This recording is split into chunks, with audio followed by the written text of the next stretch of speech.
Hello everybody, it's Rick. It is February the 22nd, 2025. If you're interested in receiving my paperwork, which I provide for states now, I find it's more effective that way. Okay, just read this slide. If you want to exchange a gift for my paperwork to challenge child support for your state, please send an email with your state, where your case is, and a brief description of your situation, when the case started, if you signed anything, the circumstances. Always check your spam folder for my response. If I reply, don't always reply. If I feel I cannot help, I do not respond. I do not give legal advice or give phone consultations. These are my email addresses down here. Please use all of them. I suspect a lot of email will get to me. I don't know why. Okay, these are the states. I have 28 states at the moment, but I can easily, if your state is not listed here, reach out to me. I can easily convert it. It takes me, 3 hours usually. No extra charge. It's the gift amount. The gift amount is over $200 now, but it's under $300. No, it's not $299. I love when people do that, but that's not what it is. Okay, so let me get over here. We're going to be talking about moral obligations lack the essential element of consideration. Any order imposed under a moral obligation is unenforceable and voidable. Before I get to that, but I never say this, but I'm going to start saying this now. Please subscribe. Click on the like icon. This is not legal advice. This is for, I even wrote it down, okay? This is for entertainment purposes only. Okay, so we're going to talk about what is a moral obligation and why they're not enforceable in courts. What is agency and why it must be challenged, proof of agency. Administrative law is concerned with legal problems arising out of existence of agency. So what they do is they have to get you to contract with the agency.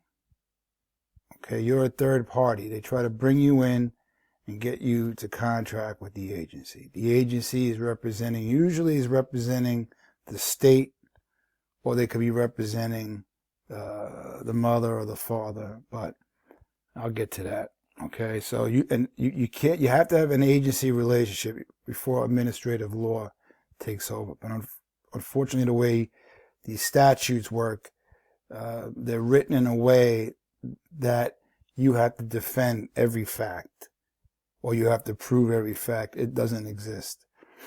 Okay, it's called proof of issue of fact, or facts in issue. Okay, and that there's a motion just for that. Okay, what is consideration? When I talk about consideration, is necessary for a contract to be enforceable. And again, moral obligations lack the essential element of consideration. If you don't have consideration, you cannot have an enforceable contract. Okay, so all right, so this comes from the moral obligations comes from where is it? A contract, the American Jurisprudence of Contracts, right here. This one here. These are all the books I have. I use. You can see I use them a lot. Trust me. And what's good about these books, these American jurisprudence books, is they're all based on court decisions, so you can use that for giving the court judicial notice. Okay. All right, so generally, the general rule is that a mere moral obligation or anything more is not sufficient consideration for an executory promise. Okay, so let's go over here and see, what is an executory promise? Here we go. Executory and executed contracts. Executory contracts are contracts that must move forward in future tense. Executed contracts are contracts that have been executed in the past tense. Okay, so what they try and do is to get you into an executory contract where you have to just keep providing support up until, they want you to up until 21. So it won't be executed until the child, or your son, your daughter is 21 years old. But that's all statutory, of course. All right, so here's a definition of what is a moral obligation. Now, in my past video, I talked about this, but it's good to keep going over this because this is very important stuff. This is why they're bringing you in, okay? Because there must be some contract between you and the mother, you and the father, and well, I'm going to cover it in a second. So just read this, all right?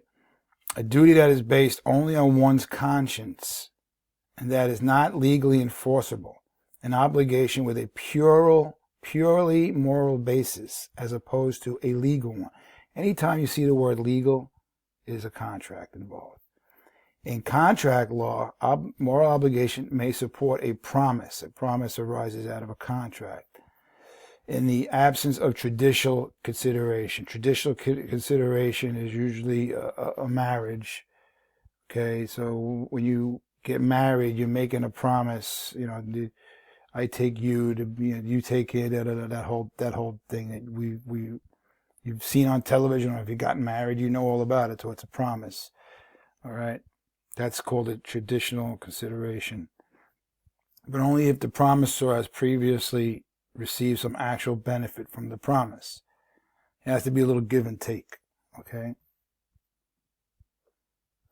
Children born out of wedlock is a moral obligation. A marriage license binds a husband and wife and the state is the other party, together in a legal domestic relationship. Children born from a legal domestic relationship are entitled to a statutory obligation of a duty of support by both parents.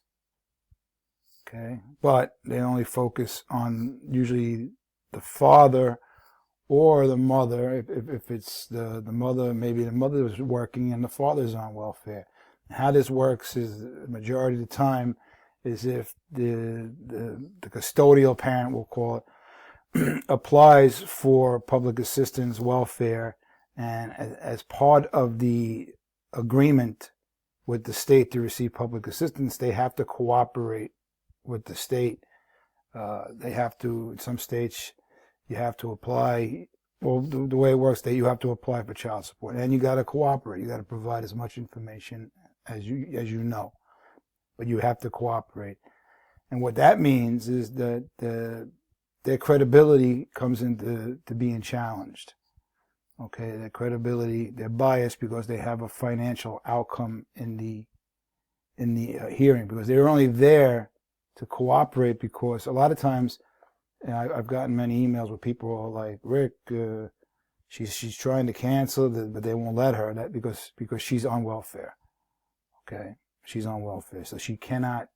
If she uncooperates, she withdraws her cooperation, they can stop the public assistance. Okay. States have domestic relations statutes, codes, and acts requiring support under the Uniform Interstate Family Support Act. Okay, and I put in the statutory obligation is an obligation whether to pay money, perform a certain act, or discharge duties that is created by or arises out of a statute, rather than based on an independent contractual or legal relation. But usually that statute arises out of an agency relationship where what happens is, the way normal agency relationships operate is, excuse me, you're presumed to be part of the body politic, or you're part of a municipality, a county, a town. You vote. When you vote, you're delegating authority to the legislature, and they create these statutes. All right, and that's how it works. It's a way to get people to perform civil duties. Okay, but what you want to do is you want to maintain your privacy. So if you don't rebut that presumption, it's presumed that you delegated your authority to these people, and you're bound by statutes. So what I try and do is I say I'm not a member of the body politic. I did not waive my constitutional rights. And I have to prove that. They're allowed to presume it, not if you bring it up and say, I haven't done it. You need proof to prove it. Okay? So children born of wedlocks is a moral obligation and not under an enforceable statutory obligation because of the lack of a marriage license. Now, if you were married, that's a completely different ballgame, okay? That makes things a little more difficult because you applied for a marriage license, okay? And then you'd have to figure out a way how to withdraw consent to that. That's a whole total different ballgame, all right? I'm not going to talk about that today. Okay, so the primary object of an agency, the child support agency, and usually the agency and the tribunal, they're both considered agencies essentially because they're created by statute. Okay, so hold on, let me show you. Okay, so right here I'm looking at Maryland Code of Family Law, and they all have it. Every state has a provision. They're called provisions, and what this is they're going to tell you what the tribunals and the support enforcement agency of the state is. So, and all the definitions are usually the same. Okay, they just have a different code or revised statute, act. Every state's different, but they all have to stay. This is under the Uniform Interstate Family Support Act, so they have to stay uniform. So, in Maryland, the courts, the circuit courts, and the administration in the context of an affidavit of support or tribunals in the state. Also, what they're telling you here is the Child Support Administration is the support enforcement agency of this state. So right there you have that you can figure out where the courts are and you can figure out where the Child Support Administration is. Okay? So what this agency is going to try, usually the application for child support is brought to this agency, and then sometimes they represent the mother, and they'll bring it to the circuit court. Okay. So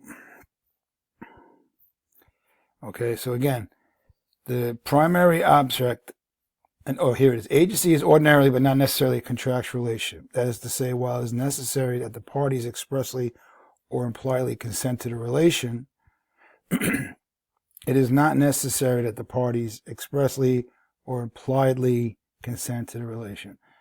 There doesn't need to be a consideration. Okay, the primary object and agency ordinarily is to bring the principal and the third person together contractually. So what that means is, let's say the mother or the father, I got to keep saying mother because I get women reaching out to me as well. She goes to court because she has to apply for child support or she's on public assistance or whatever. So what they're trying to do is they're trying to bring you as a third party and her together into a contract. They call it, that's what they say, to establish child support. Establish a duty of support. Establish means establishing a contract. Okay?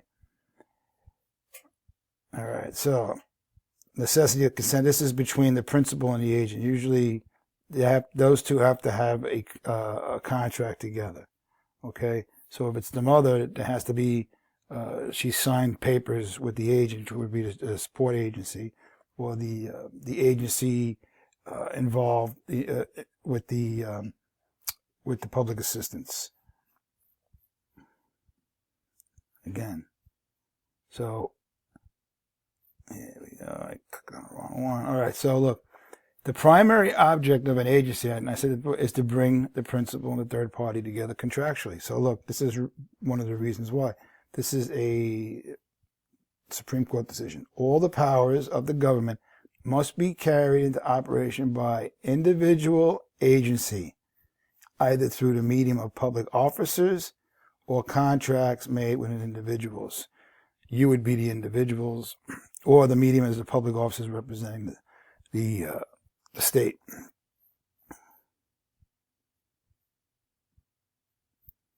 Again, an agency may be defined as a contract, either express or implied, all right, which results from manifestation of consent. Manifestation of consent is your actions, which is why you have to be careful answering questions.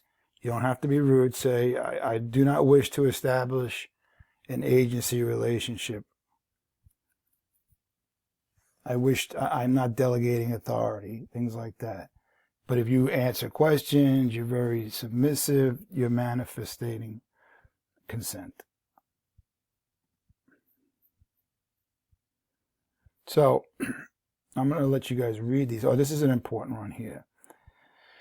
Statements and declarations of agent. Many times, a lot of states have the child support agencies. Let's say Texas, for instance, is the Office of the Attorney General. You'll receive a notification in the mail from them. Okay, and they're making a statement, and they make a statement in the court, but they're the agent. Unless they're making a statement under oath in the court, the statement on the paper is hearsay.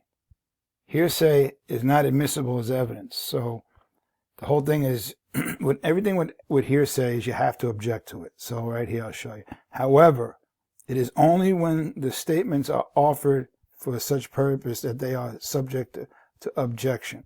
So you have to object to all hearsay. I have, with my paperwork, I have just one affidavit just for objecting to hearsay. That way it's one of the paperwork that I offer. That way it's on the record when you submit it, okay? So again, such statements are hearsay, being statements made at some other time. So it's not offered under oath in the court. Okay, so administrative law, you got a lot of states use administrative law. Again, this is associated with agencies.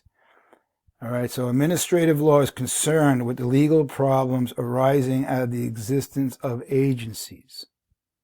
Okay, so it's presumed that you're under the authority of an agency. Okay, generally speaking, administrative law deals with officers and agencies exercising delegated powers and not with the exercise of constitutional powers of the executive. I don't have, but trust me, it's in, I have, where is it? This book here, administrative law, and the administrative agencies are not concerned with your private rights, and they're not concerned with constitutional right. But they have to be fair, so their procedures have to be fair. Okay, and I include that in my paperwork as well. How can usually administrators are not fair because they have a bias. They have an interest in the outcome. They're also representing the agency, the state, and that implies that they're not disinterested. It shows that they are biased, and their credibility is impeachable. Okay, I'm trying to speed this along here. Yeah, concerned with private and public rights, they're not. 1 second here.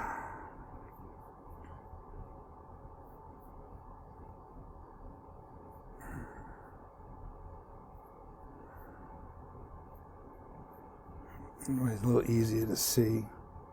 Okay, you can read this. This is good information. All right, your private rights. So a lot of these things have to do with public and private rights. You want to maintain your private rights. Okay? So private rights are under the purview of the judiciary. Okay?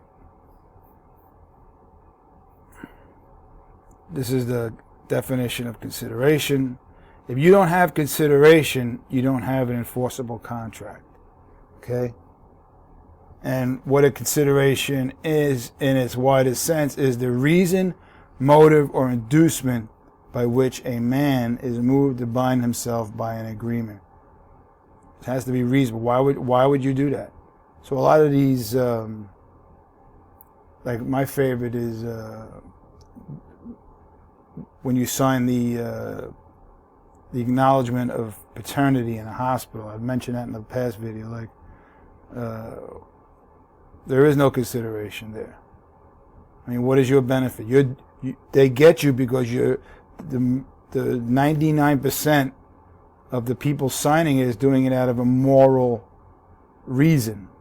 And that's another thing. They have to, with contracts, they have to prove your state of mind. Meaning that, so how many of you out there signed acknowledgement of paternity in a hospital because you were looking to establish an agency relationship with the child support agency to pay child support for for the foreseeable future through these child support agencies? Nobody. So there's no consideration there.